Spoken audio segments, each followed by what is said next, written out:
Okay, let us proceed. In activity number 2, write the following quadratic equations in standard form. So, given ang values of A, B, C. So, dali ra na siya, no? For instance,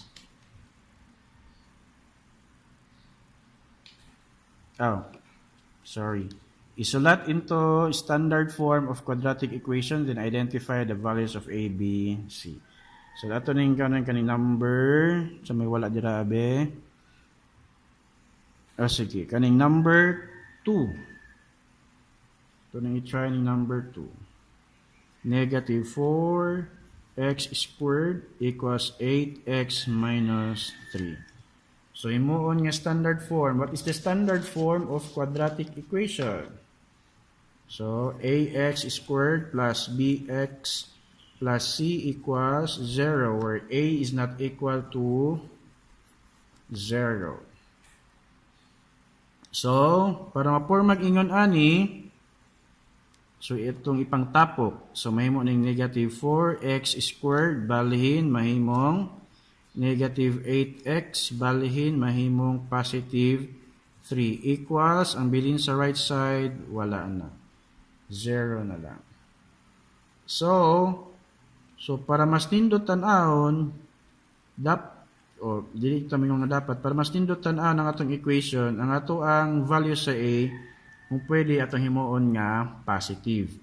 So para mahimo ni siyang positive, divide all terms by negative. So mahimo na ning positive 4x squared, negative divide negative, positive 8x, positive divide negative is negative 3 equals 0 divide negative is nothing.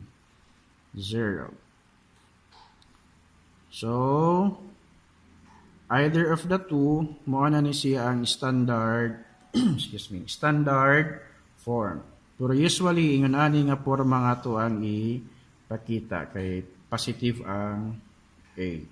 So, the value of A is 4. Kung kani siya nga equation, value is of A is 4, value of B is 8, value of C is negative 3.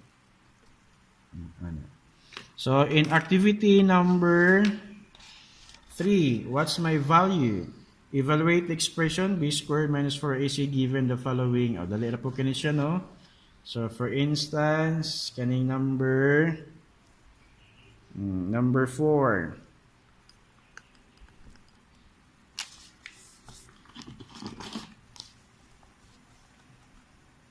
So, value of A is 1, value of B is negative 2, value of C is negative 2.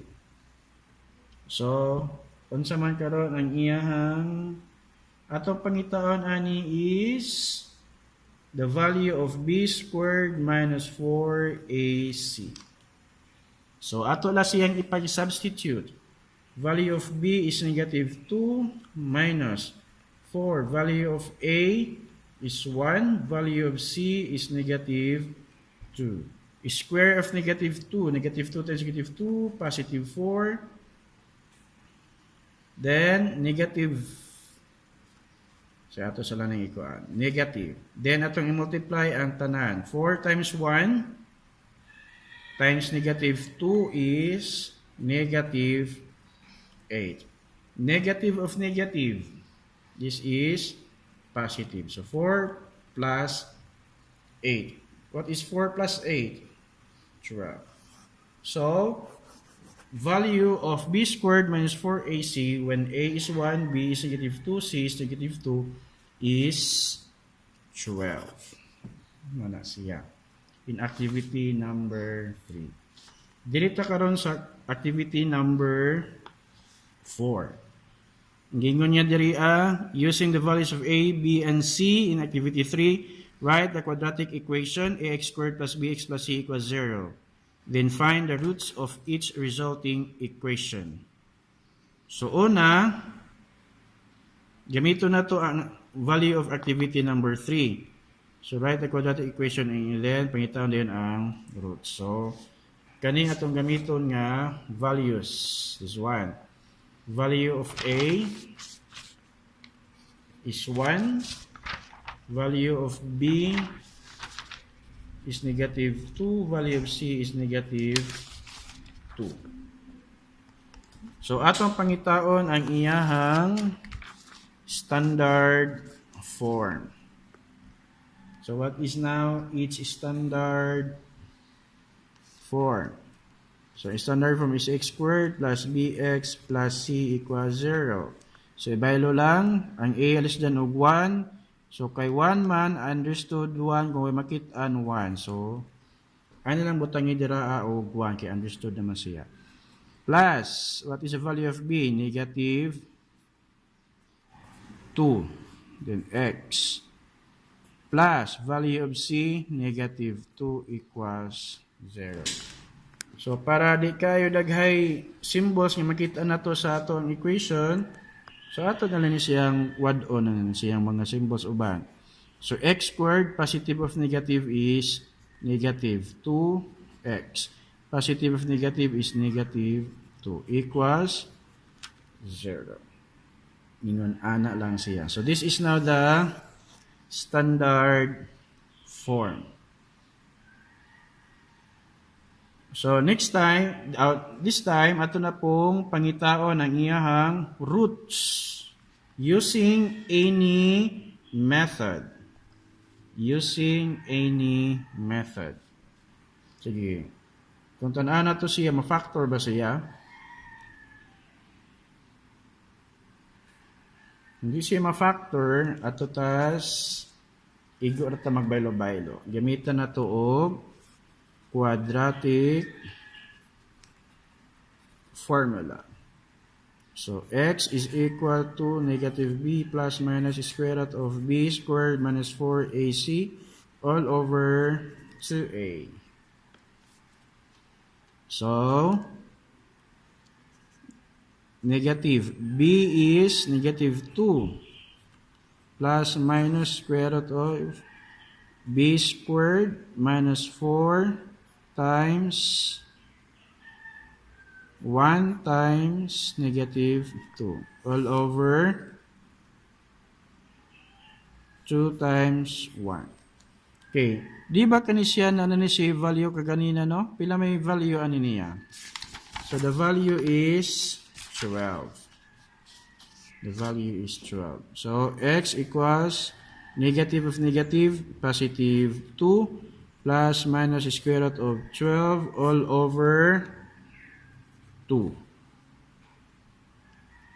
So, it means na duha ka value ang x. First value is 2 plus square root of 12 over 2, and another one is 2 minus square root of 12 over 2. So, in this case, so, wakita makita niya fixed, no? Niya value. Tungod kay dili man perfect square ang sulod sa radical sign. Pero kung perfect square siya, so, dali ra nato siya pangitaan og roots. So, again, so sa activity number 3, nga tuon ra, humuon nga standard form, given ang values of A, B, and C nga makitaan sa activity number 3, dayon pangitaon dayon ang roots using any method. Okay, dirito sa activity 5. So, kumpleto na ang table using our answers, activity 3 and 4. So itong sample na to kaganina, nga ang value sa A is 1, value sa B is negative 2, value sa C is negative 2. So, the equation, muna siyang equation, x squared minus 2x minus 2 equals 0. Then, ang iyahang b squared minus 4ac is 12. And the roots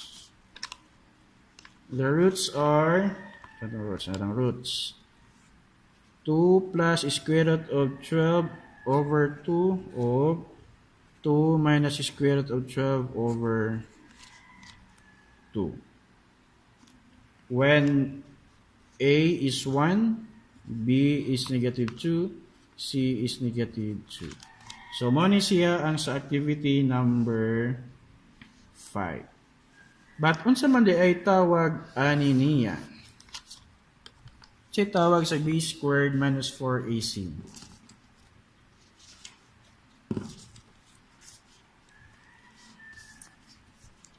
So, we call this expression as the discriminant of the quadratic equation.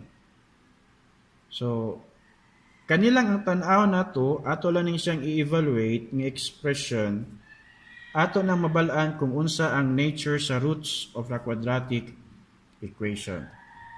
So, again, ato sulaton ang quadratic formula, negative b plus minus square root of b squared minus 4ac all over 2a. So, maski pag di pa ta mag-solve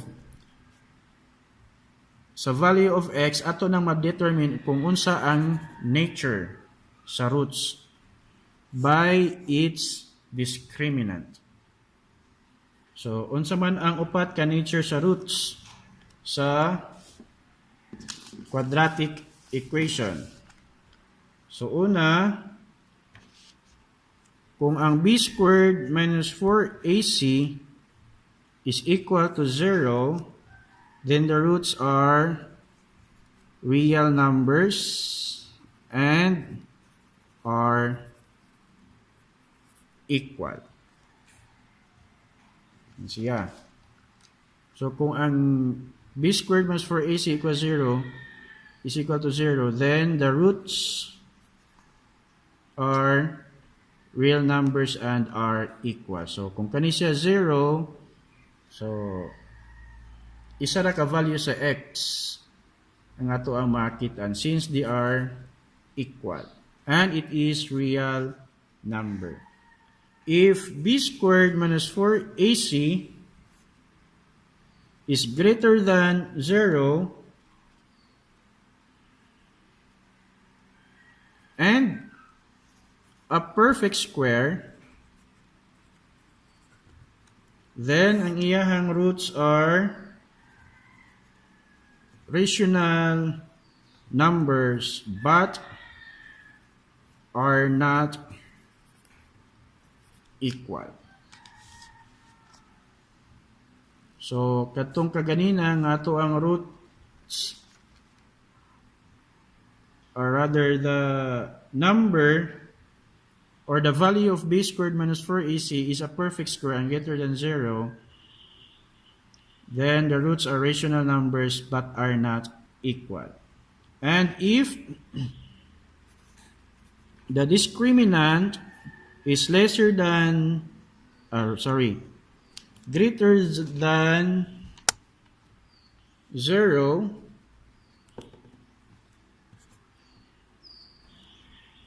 but not a perfect square, then the roots are irrational and are not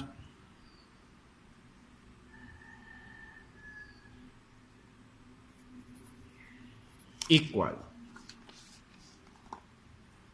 And lastly, if b squared minus 4ac is lesser than 0, then it has no real roots.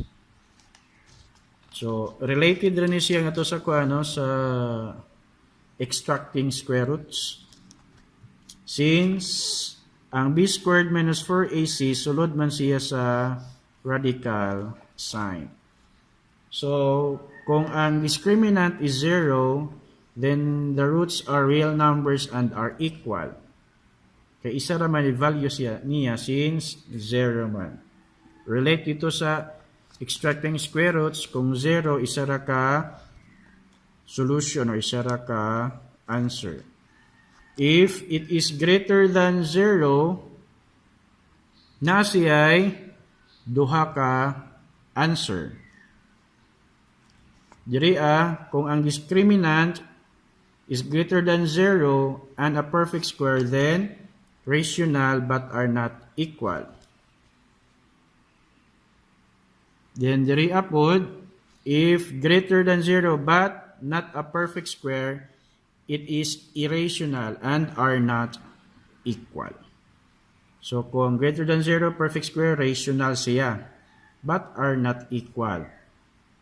While sa if greater than 0 but not a perfect square, irrational siya but are not equal. And lastly, if the discriminant is lesser than 0, wala siya real roots. So what are numbers of lesser than 0? Those are negative numbers. What are those numbers na greater than 0? Those are positive numbers. So, moto siya ang nature of the roots.